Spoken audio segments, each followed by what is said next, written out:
Welcome back to another episode of 40 Facts About the 40K Universe. I am your host, Gershwin, and you are watching One Mind Syndicate. Today, we do things a little bit different.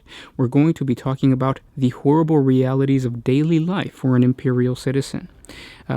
If you guys have any other topic ideas or suggestions, please comment down below. And if you're too new to the channel, please subscribe, because we post Warhammer 40K content just like this every single day. So let's start talking about the reality that even though the Imperium of Man is in the future, and it seems really awesome to be a rogue trader or to be a Imperial guardsman or something like that, the reality is that you probably would be miserable in the 40K universe. Besides all the war that you see, the reality is that everyday citizens have shittier lives than we do. So let's get into 40 facts about the horrible realities of daily life in the Imperium. Born into misery.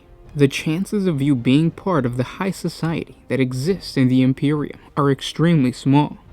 The only citizens of the Imperium that get to experience the luxury of advanced technology and freedom that you have today are rogue traders, high lords, and planetary governors. In order to be lucky enough to be part of this social class, you would have to be the descendant of a king or ruler that bent the knee and was given permission by the Emperor of Mankind to continue their rule. Not to mention, you would have to be lucky enough that in the 10,000 years since that time, nothing else had killed your family. The reality is that you would either be born a poor worker that struggles to survive in a hive city, or would be a forced recruit into the Imperial Guard. In other words, you would be a slave to the Imperial war machine either way. There would be no workers' right or safety protocols in whatever manufactorum you worked in. Workers fall into boiling vats of material or get crushed beneath colossal manufacturing machines on a daily basis. The deceased worker would be easily replaced by the millions of hive citizens waiting their turn. Instead of developing safeguards so similar deaths wouldn't occur, the incident would be seen as the angst of the machine spirits inside the manufactorum.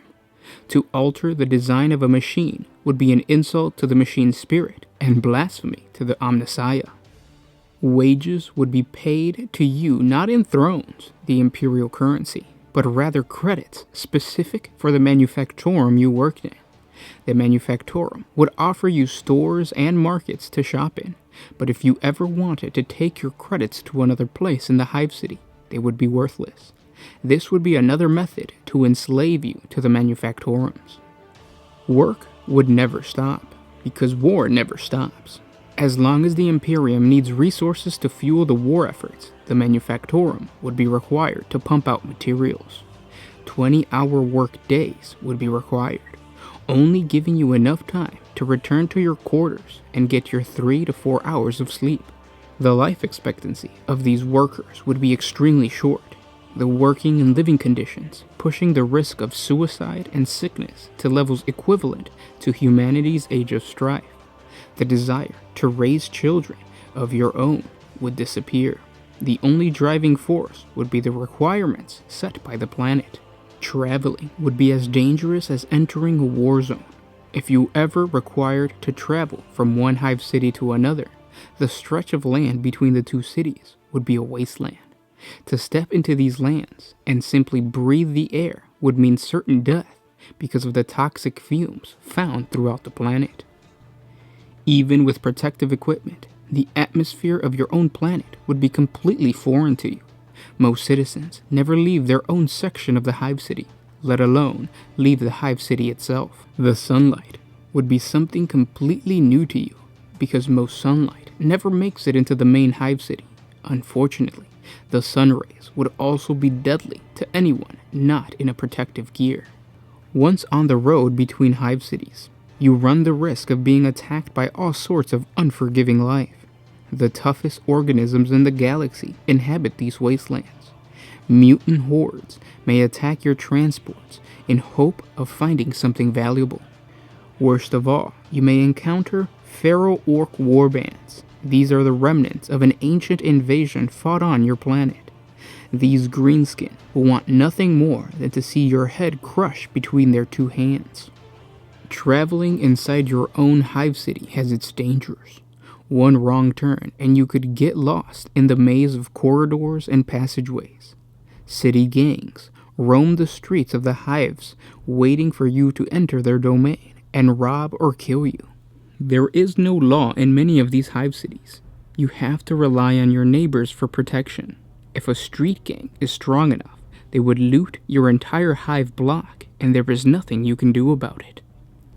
The policing structure that does form from your community is often corrupted.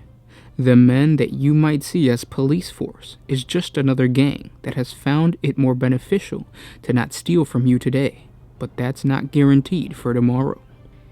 In the hive city, new structures have been built on top of older structures, and oftentimes the old crumbles under the pressure of the new, leaving entire housing complexes or dining halls as giant tombs. Your devotion to the Imperial Creed would be silently monitored. You would never truly know who or when they would be watching, but you would know of their presence whenever someone around you would be punished or killed for their lack of worship. Any murmur of defiance, resistance, or questioning toward any authority figure would be considered lack of faith to the God Emperor and subsequent execution. This means that by simply correcting your boss at work or questioning the labor you perform is enough to execute you for blasphemy. If you were ever to get sick, the chances of you getting proper medical attention would be extremely slim. Oftentimes, you would simply be given strong drugs that would serve as painkillers if illness was not infectious. The drugs would impair your ability to perform your job, and oftentimes, an accident at work or during your commute would occur that would end your life. If you were lucky enough to die, you would be free from the horrible outcome that befell many sick or injured people given over to the care of the Adeptus Mechanicus. They would be mind-wiped and turned into servitors, lobotomized aids that were somewhere between man and machine, but no free will. Because of the cramped conditions of a hive city, if someone were to contract a contagious disease, that disease would spread throughout the hive like wildfire on a dry plain. Being infected would be all but inevitable. If you were the first to be found with this virus, then you would be executed on sight. The risk of a hive-wide plague would be too great a threat, and you and everyone you came into contact with would be exterminated. If you were born into the pre-designated role of a guardsman, you would enter a military academy right away. You would learn how to carry, hold, and fire a lasgun before you even learn to read or write. You would never see your family, if you even knew who they were. From the moment you open your eyes to the moment lights would go out, you would be surrounded by drill abbots screaming orders that serve as preparation to the harshness of war. Many of the drills and practices would be with live rounds. The death of a peer during these trainings would not be rare. The only comfort you would be able to find would be the knowledge that you weren't the one that died. If you were lucky enough to pass the harshness of the academy, the life of a guardsman would be one of even greater dangers. As a guardsman, you might not even be over the age of 15 before entering your first battlefield. The enemies you would face would be creatures that could rip you to shreds in the blink of an eye. There would be no hope for survival. Your purpose in life is to die for the Imperium, and hope the God Emperor is waiting for you in the afterlife. Because the Imperium is fighting a war on all fronts, the vastness of their effort is very hard for the Administratum to keep track of. In some situations, you as a guardsman would be sent to a war zone without proper equipment.